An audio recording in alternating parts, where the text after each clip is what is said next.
Coucou à tous et à toutes, bienvenue sur la chaîne Little Woman. Je suis contente de vous retrouver sur cette chaîne. Alors aujourd'hui, j'aimerais vous parler sur un sujet qui me touche profondément et qui, je pense, parlera à beaucoup d'entre vous, comme les parents, professionnels ou tout simplement les citoyens concernés par le bien-être de nos enfants. Laissez l'enfant être un enfant le plus longtemps possible. Dans cette société, tout va de plus en plus vite, on le sait tous et toutes. On veut aller plus vite, apprendre plus vite, réussir plus vite, et malheureusement, cette pression ne s'arrête pas aux adultes. Elle touche aussi et surtout les enfants. Aujourd'hui, on met les enfants devant des écrans de plus en plus jeunes. On leur apprend à lire parfois avant même qu'ils aient appris à jouer. On leur parle d'évaluation, de performance, d'orientation, alors qu'ils n'ont même pas 10 ans. Et oui, on oublie parfois une chose essentielle. Être un enfant, c'est un moment de la vie qu'on ne revivra jamais plus. C'est précieux, c'est fragile et c'est fondateur. Le cerveau de l'enfant, parlons-en, tiens. Le cerveau de l'enfant a besoin de temps. Le cerveau d'un enfant n'est pas celui d'un adulte miniature. Il est en construction. La partie du cerveau qui gère les émotions, les décisions, les prises de recul ne finit de se développer qu'autour de 25 ans. Rendez-vous compte. Alors, pourquoi leur demander d'agir, de parler, de réfléchir comme des adultes à 10, 12 ou 13 ans. Cette pression les rend anxieux, fatigués, irritables. Et à long terme, cela peut les amener à rechercher des échappatoires comme la cigarette, l'alcool ou d'autres comportements à risque dès l'adolescence. Le jeu. L'enfant apprend par le jeu. C'est son langage, son outil d'exploration, sa manière de comprendre le monde et de construire. Les jeux symboliques, comme jouer à la marchande, à la maman, au docteur, etc., lui permettent de rejouer des scènes de la vie et de développer son imaginaire. Les jeux de construction, comme les Lego, les Kapla, renforcent la concentration, la motricité fine, la logique.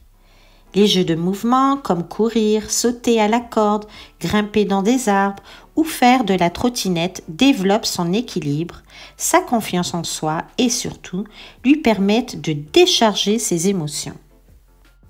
En tant qu'adultes, nous avons parfois du mal à comprendre à quel point ces moments de jeu libre sont essentiels. Ils ne sont pas du temps perdu, ils sont de l'apprentissage vital. Parlons aussi du repos. Le repos, le calme, le droit à l'ennui.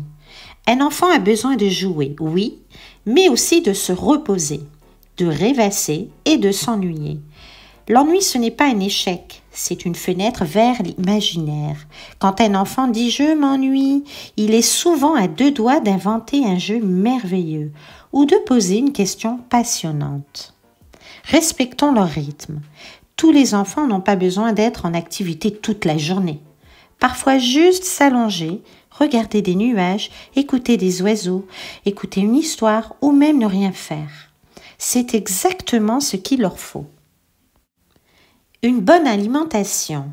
Un autre aspect qu'on oublie parfois, c'est l'alimentation. Trop d'enfants mangent vite, mal ou seuls devant une télé. Or, bien manger, c'est aussi une manière de prendre soin de soi. Une collation avec un fruit, un verre d'eau, un carré de chocolat partagé avec tendresse. Ça aussi, c'est une forme d'éducation bienveillante.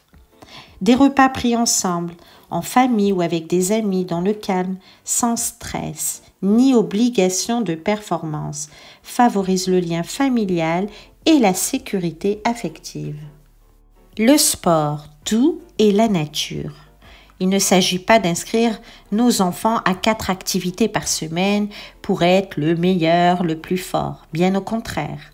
Mais un peu d'activité physique adaptée à leur âge est essentiel.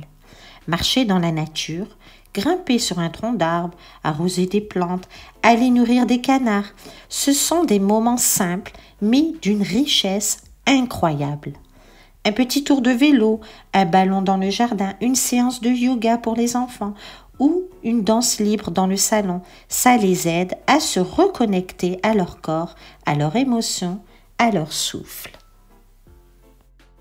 En tant qu'assistante maternelle, j'ai vu tellement d'enfants pressés, angoissés, surstimulés. Mais j'ai aussi vu des miracles, des enfants transformés quand on leur rend juste le droit d'être un enfant. L'enfance n'est pas une course, c'est une période de la vie à chérir, à protéger. Et plus on laisse un enfant vivre pleinement son enfance, plus on lui donne les clés pour devenir un adulte fort, équilibré, respectueux et heureux. Et pour terminer, je m'adresse à vous, vous les parents, vous les grands-parents, les assistantes maternelles, les éducateurs, les adultes, etc., qui entourent les enfants au quotidien. Rappelez-vous, nous avons tous été des enfants, et vous vous souvenez peut-être, vous aussi, de cette époque où les adultes paraissaient toujours pressés, stressés et exigeants, où on rêvait qu'ils jouent un peu plus avec nous, qu'ils rient un peu plus, qu'ils soient un peu plus cool, justement. Alors si on peut aujourd'hui à notre tour changer un peu ce regard, redonner plus de douceur, plus de patience, plus de joie dans notre manière d'être avec les enfants, eh bien faisons-le.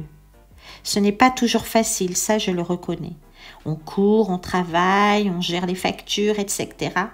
Mais parfois juste quelques minutes de jeu, juste quelques minutes, peuvent laisser une trace pour toute leur vie.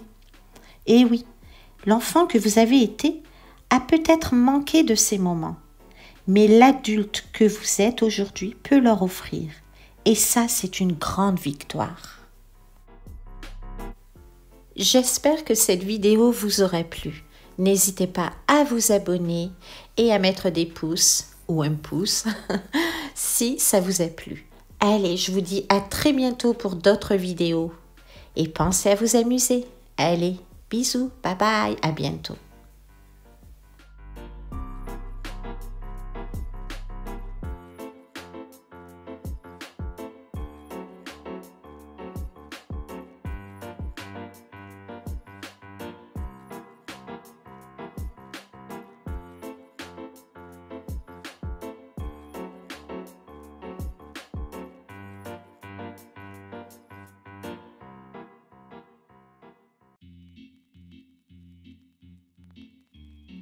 I'm sorry.